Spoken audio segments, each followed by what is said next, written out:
Bonsoir à tous, bonsoir à toutes, bienvenue sur le plateau de la Grande Team. Ravi de vous retrouver. L'information sportive nous réunit une fois de plus ce soir. 90 minutes, eh bien c'est le temps que nous avons pour en parler.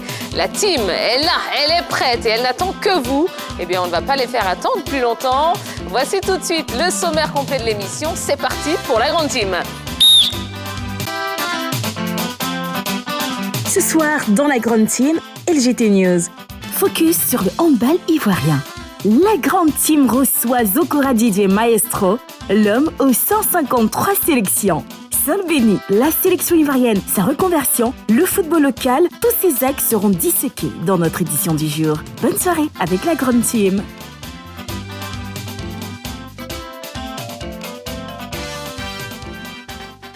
Voilà, Didier Zokora sera avec nous dans quelques instants, mais il ne sera pas seul, non, puisque nous aurons également messieurs Koulibaly, Mabédoua et Hervé Touman, responsables des compétitions à la FIHB.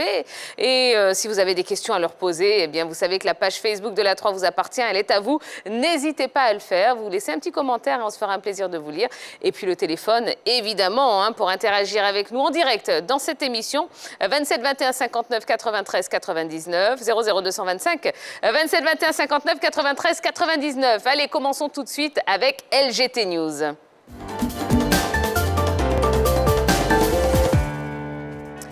On ouvre les news de ce soir avec du cyclisme. Tour de France, Van der Poel ne visera pas le maillot vert pour sa deuxième participation au Tour de...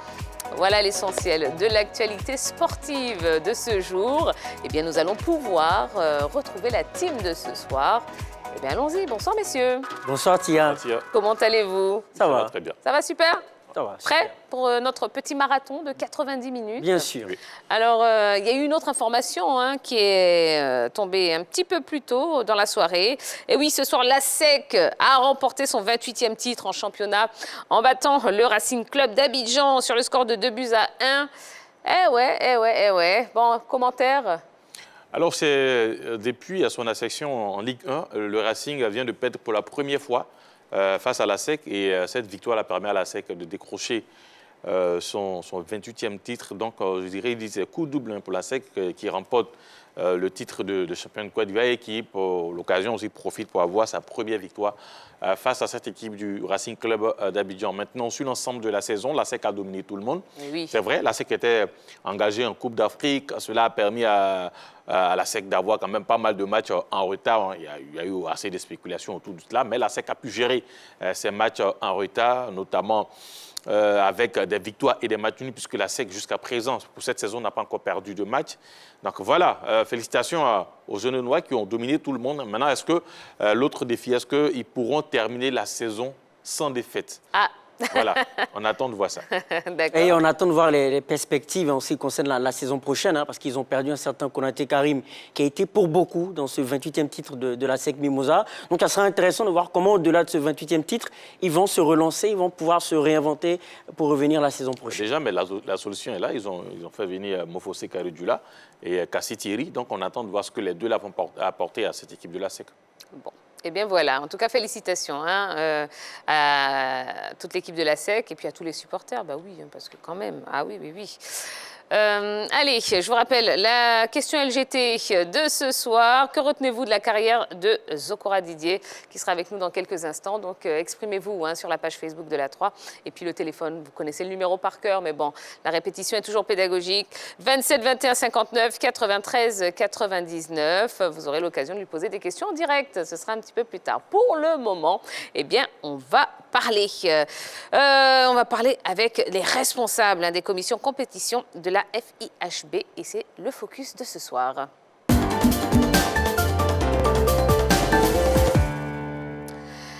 Ils sont en charge respectivement des commissions nationales et des compétitions de première et deuxième division de handball.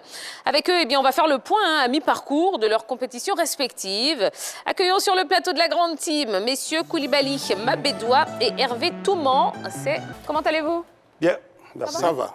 Bon, eh bien, on est ravis de vous avoir sur le plateau. Merci. Ça fait plaisir. Bon, alors messieurs, qu'est-ce qu'on peut retenir de la première phase de vos championnats respectifs? On commence avec vous, monsieur Koulibaly. La première phase, on a retenu de bonnes choses. Et puis, il faut reconnaître que le handball renaît de ses cendres. On a eu plusieurs matchs et plusieurs duels. Et les petites équipes ont titillé les grandes équipes. C'est ce qu'il faut retenir. Et vous, en ce qui concerne la deuxième division, M. Touman? Merci. La deuxième division se passe très bien. Beaucoup d'équipes engagées qui ont envie de participer à l'élite du handball. Donc, il y a beaucoup de clubs qui sont, avec leurs athlètes, très décidés à atteindre l'élite. Donc, tout se passe très bien. Et vraiment, nous sommes heureux de voir ce handball-là essayer, comme le président de la fédération l'a souhaité, partir de nouveau, de plus belle. Et puis, voilà. Exactement. Bon, alors c'est vrai que nous, on aime les chiffres ici, de façon à ce que ce soit un petit peu plus palpable et un petit peu plus visible pour nous. Alors en termes de statistiques, en première division, est-ce que vous pouvez nous donner quelques chiffres concernant cette première partie de saison? D'accord. Il faut reconnaître qu'en matière de chiffres, il y a près de 500 athlètes qui participent à la première division. 10 arbitres sont mobilisés. Il y a environ 165 matchs joués. 165 matchs joués. Et puis, bon, voilà. Donc Voilà, tout va bien. Voilà, tout va bien, tout va bien, tout va très bien. Alors, est-ce qu'on peut en déduire à travers ces stats qu'il y a quand même une nette amélioration par rapport à la saison précédente, ou bien on fait fausse route Qu'est-ce qu'on doit comprendre à travers les chiffres À travers les chiffres, il faut reconnaître qu'il y a une amélioration parfaite. Et nous sommes vraiment satisfaits. Nous sommes satisfaits dans la mesure où les athlètes sont engagés. Tout le monde est engagé. Si vous venez voir un match de handball, vous allez vous rappeler du temps de Mme Namama Fadila ou Mme Mara Nkone. En tout cas, c'est très beau à voir. Maintenant, c'est très beau à voir. Alors, vous avez parlé d'engagement. Est-ce que, de renouveau aussi, est-ce que c'est au niveau du jeu ou au niveau du public qui peut-être a repris goût à cette discipline? À quel niveau se trouve la satisfaction réelle? Des deux côtés, des deux niveaux. Au niveau du jeu et au niveau du public. Le public a commencé à revenir, le jeu a commencé à être plaisant. Donc, aux deux niveaux, je pense que c'est bon. Et au-delà de ces deux niveaux, est-ce que structurellement, il y a des choses à améliorer? Est-ce que vous pensez qu'il y a des choses à améliorer? Il y a beaucoup à améliorer. L'œuvre humaine n'est pas parfaite, donc il faut toujours améliorer. Il faut chercher à aller de l'avant. Et qu'est-ce qu'il faut améliorer, selon vous? Il faut améliorer, par exemple, la programmation. Parce qu'il faut reconnaître que le palais des sports ne nous appartient pas. On programme des matchs, et puis, bon, à la fin, il y a un petit désagrément. On nous dit non, on n'a pas le droit au palais des sports, tout ça. Bon, c'est des programmations qu'il faut chercher à améliorer. Voilà. Mais ça ce n'est pas du fait de la fédération. Ce n'est pas du fait de la fédération, malheureusement. Ce n'est pas du fait de la fédération. D'accord. Mais en interne, il y a bien quand même... c'est vrai qu'on vous sent assez optimiste, mais est-ce que vous sentez qu'il y a quand même des choses à améliorer à votre niveau? Il y a des choses à améliorer. Il faut encore plus de compétition. Il faut plus de matchs, plus de compétition. Les tournois, je pense que dans les jours à venir, on va faire des tournois pour des mises en jambe. Parce que, bon, chaque équipe joue chaque saison environ 50 matchs. Donc, on veut améliorer pour faire au moins 70 matchs par saison, par équipe, pour pouvoir rendre nos athlètes plus compétitifs. Oui, Henri Jo. Alors, on va essayer de faire une petite comparaison. Au football, vous avez des équipes, même si ce n'est pas tous les clubs ivoiriens, vous avez des équipes, vous avez un centre de formation qui sert de grenier à l'équipe première. Est-ce qu'au niveau de la fédération ivoirienne de handball, on essaie d'inculquer ça au club pour justement remplacer valablement l'équipe A au cas où il y aurait des défaillances? Est-ce que des centres de formation sont vus? Est-ce qu'il y a un centre même fédéral qui existe? Parce que ça aussi, ça existe au niveau de pas mal de sports. Bon, les centres de formation, il faut reconnaître que pour le handball, c'est un peu particulier. Aujourd'hui, ce sont les centres de formation qui font le championnat de Côte d'Ivoire. Il faut reconnaître que les centres de formation travaillent beaucoup, mais les clubs élites n'ont pas de centres de formation malheureusement. Nous sommes en train de faire passer le message pour que ces clubs élites aient un centre de formation. Aujourd'hui, les matchs sont âprement discutés parce que les centres de formation commencent à avoir des clubs élites. Chaque centre de formation a un club élite maintenant. On parle d'Abidjan, on parle de Yopougon Handball Club, on parle d'Horizon 2000. Ils ont commencé à avoir des centres de formation. Donc c'est ce que nous sommes en train de faire, mobiliser les clubs élites comme l'Africa, le RAC, pour qu'ils aient des centres de formation. Et est-ce qu'il y a une échéance, justement? Vous dites que vous les mobilisez. Est-ce que vous avez fait une prévision pour dire que dans 1 an, 2 ans, nous, on souhaite que ces clubs-là soient dotés de centres de formation? Oui, nous attendons la fin de la saison à l'Assemblée générale pour le temps des tests. Et nous allons en discuter. Voilà, en décembre, nous allons en discuter, puis voir la faisabilité. Alors, parlez-nous un petit peu du niveau du championnat, hein, que ce soit en première ou en deuxième division. Commence avec vous, Monsieur Touman. Bon, d'abord, au niveau de la deuxième division, comme j'ai dit, je veux d'abord parler des chiffres. Vous dire que le handball, d'abord, se joue sur toute l'étendue du territoire. Vous avez en deuxième division 48 équipes, dont vous avez 16 qui sont véritablement au niveau d'Abidjan. Donc, ces équipes-là sont organisées en poules pour pouvoir être en train de travailler pour sortir 2 meilleurs au niveau des hommes et 2 meilleurs au niveau des dames. L'intérieur fait pareil pour nous sortir 2 meilleurs au niveau des hommes et 2 meilleurs au niveau des dames. Et ce sont ces 4 équipes-là qui viennent pour faire le play-off. Et à partir du play-off, les 2 équipes qui seront classées premières pourront être en train de disputer la finale et en même temps obtenir leur ticket pour l'élite. D'accord. Mais alors, en ce qui concerne la première division, c'est vrai que bon, on a l'impression hein, que ces 2 équipes que sont Bandama HBC pour les femmes et puis le Red Star chez les hommes, bon, ben, ils écrasent toutes les autres équipes. Qu'est-ce que c'est? Ils sont trop forts, les autres sont trop faibles. Comment est-ce qu'on peut expliquer justement cette suprématie? Non, c'est trop dit. C'est-à-dire, l'année dernière, par exemple, c'est Habitat qui marchait sur le championnat ivoirien féminin. Voilà, c'est Habitat. L'année dernière, Habitat était championne. L'année d'avant, elle était championne. Oui. Donc, ce n'est pas forcément Bandama. Bandama, c'est cette année, Bandama vraiment a eu une politique de recrutement. Et puis, Bandama vraiment est venu en force. Sinon, Bandama ne marche pas sur le championnat ivoirien, comme on le dit. Il y a Habitat, il y a l'Africa. Cette année, Bandama, quand même, est en pole position pour un candidat sérieux pour le titre. Pareil pour le Resta aussi. Oui. Le Resta, bon, il y a une équipe comme Don Bosco qui titille le Resta, qui a gagné le Resta déjà même en Super Coupe. Donc voilà. Mais il faut reconnaître que cette année, le championnat est un peu serré quand même. Mais est-ce que ça ne se joue pas finalement entre ces 4 équipes, enfin, ces 2 chez les dames et ces 2 chez les hommes? Chez les hommes, ça se joue entre 2, 3 clubs. Mais le Resta, il faut reconnaître que le Resta et Don Bosco sont vraiment au-dessus. D'accord. Mais quand même, ça va. Il y a un problème de niveau, alors. Il y a un problème de niveau. Mais je vous dis, au handball, quand une équipe gagne 5 points, vous êtes au même niveau. 5 points d'écart, vous êtes au même niveau. Pour être vraiment supérieur, il faut faire 10, au-delà de 10. Si le reste a gagné une équipe comme la SOA, 5-6 points, ils sont quasiment au même niveau. C'est des petits détails seulement qui restent. D'accord. Donc, vous dit que le handball se porte bien. OK. Ouais, donc, vous faites un constat plutôt réluisant. Le championnat est serré, les équipes se valent plus ou moins. Est-ce à dire qu'on est au niveau des grands championnats au niveau continental? Oui, au niveau continental, nous sommes parmi les grands championnats.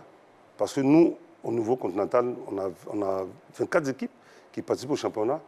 Il y a des pays qui n'ont pas ces équipes-là. Nous participons avec 24 équipes et nous sommes sur toute l'étendue du territoire. Donc ça veut dire que nos championnats sont bons, nos championnats se portent bien. Et ces équipes peuvent rivaliser avec les équipes des Tout à fait. Seulement la différence, c'est la préparation. Il faut une volonté politique. Ça, c'est moi, il faut que je vous dise, il faut une volonté politique. Parce que nous ne nous préparons quasiment pas. En Afrique, nous ne nous préparons quasiment pas. On n'a pas la salle, on s'entraîne sur le goudron, on se prépare sur le goudron, et puis on se prépare comme ça. Et on va découvrir les salles, les grandes salles, pendant que d'autres se préparent pendant 6-7 mois. Nous, on fait 3 semaines de préparation. C'est normal qu'on ne puisse pas atteindre nos objectifs. Donc vraiment, nous demandons aux politiques de nous aider aussi dans ce sens-là. D'accord. Alors, Monsieur Touman, moi j'étais ravie quand vous avez donné ces chiffres. Vous avez parlé de 40 équipes sur toute l'étendue du territoire, en deuxième division. Deuxième division. Mais pourtant, on est dedans, on est dans le sport. C'est vrai qu'on n'est pas forcément au courant. Oui. Comment expliquez-vous ce manque de communication, surtout au niveau de la deuxième division? Vraiment. Bon, au niveau de la communication, je pense que le président de la fédération a évoqué ça lors de son passage ici. Il a eu à dire, à notre premier mandat, oui. il y a eu des critiques à ce niveau. Cette année, pour notre second mandat, nous sommes déjà engagés. Il y a un comité qui est mis en place pour être en train de gérer cette communication. Et je pense que nous allons petit à petit, mais sûrement. Et d'ailleurs, c'est ce qui nous amène sur votre plateau pour dire que cette cellule-là fait son travail. Et nous espérons mieux, nous espérons plus que ce que nous sommes en train de vivre au début. Mais c'est avec votre apport, l'apport de tous. Voilà. Alors, qu'est-ce qui, fondamentalement, fait le charme de cette deuxième division dans le handball? D'abord, il y a d'abord l'envie de vouloir monter, qui fait que toutes les équipes sont engagées. Toutes les équipes donnent le meilleur à chaque match. Et là, c'est vraiment important. Et avec la deuxième division, on a un public qui vient pour suivre les événements. Donc nous, vraiment, ça nous va vraiment droit au cœur. Oui. Alors, au niveau du handball, ce que je connais au niveau des écoles, il y a eu les compétitions OASU qui surtout drainent du monde. Les compétitions OASU, quand il s'agit des sports de main, basket, hand, ça draine du monde. Au niveau du handball, est-ce que vous essayez de récupérer ces compétitions OASU pour permettre quand même aussi à ces écoles-là de pouvoir, pourquoi pas, créer des équipes et participer au championnat? Bien, je voudrais dire déjà que la fédération travaille en partenariat avec l'OASU. Donc, ce sont nos athlètes qui sont véritablement élèves, ou la plupart qui sont dans ces différents championnats, en fait, ces différentes compétitions OASU. Donc, déjà, nous sommes ensemble, nous travaillons ensemble et nous espérons que, avec la nouvelle vision de la fédération et du ministère des Sports, on pourra y arriver. D'accord. Et déjà, est-ce qu'il y a des stages de formation en ce qui concerne les arbitres? C'est vrai, on a parlé des athlètes, mais ceux qui font le championnat, les arbitres et tous ceux qui sont autour, est-ce que de temps en temps, il y a des séances de formation? Déjà, moi, je voudrais rappeler que le président des arbitres de la Confédération africaine de handball est ivoirien. Oui. Et donc, il mène chaque fois la formation. Et pour ne pas dire autre que ce que nous voyons, c'est qu'à chaque fois, à chaque match, dès que les matchs finissent, ils récupèrent les arbitres qui ont sifflé les différents matchs et ils font des séances de critique pour pouvoir améliorer et nous permettre d'avoir un bon niveau à chaque fois. Donc, je pense que la formation continue et d'ici là, nous aurons encore de meilleurs arbitres. D'accord. Bon, je vais vous dire qu'il y a une formation très bientôt, une formation internationale des arbitres en Côte d'Ivoire ici, qui va regrouper tout le continent très bientôt, dans 2 ou 3 semaines. D'accord. Bon, bah, super, c'est très bien. Ouais. Bon, allez, rapidement, rappelez-nous comment se passent les montées, les descentes, voilà les formules qui sont proposées. C'est simple, hein. Les 2 derniers descendent. Quand moi, j'ai fini mon championnat, les 2 derniers, je remets les 2 derniers à M. Touma, qui me remet aussi les 2 premiers. Voilà, c'est tellement simple. C'est tout. Donc, aucune complication. Aucune complication. Chacun connaît sa position occupée. Voilà. Non, parce qu'en fait, à l'issue du championnat national, comme il a dit, de première division, voilà, on fait le classement général et les deux mal classés descendent. Et vice-versa au niveau de la D2. Voilà, les 2 meilleurs montent également. Ah, donc, c'est par rapport à votre appel à une volonté politique. Oui. Je sais qu'en France, le PSG a réalisé un exploit, 30 victoires en 30 matchs. Est-ce qu'au niveau des équipes, il y a la possibilité aussi en termes de préparation de s'exporter, d'aller à l'étranger pour, pourquoi pas, progresser? Est-ce qu'il y a cette possibilité? Tout à fait. On a pu avoir, Dieu merci, on a pu avoir un vice-président, non de moindre, qui est M. Touré Souleymane, conseiller du Premier ministre, qui est chargé des institutions, vice-président de la Fédération ivoirienne de handball, qui est chargé des institutions, qui lui, qui est à la tâche. Je pense qu'avec lui, on va y arriver. Il est en train de bosser, il est en train de voir avec les institutions comment faire pour pouvoir mener à bien ce combat-là. D'accord. Bon, eh ben, c'est déjà la fin de notre entretien. Je vais vous laisser le mot de la fin. Qui se lance? D'accord, moi je Avant tout propos, je voulais vous offrir quelque chose.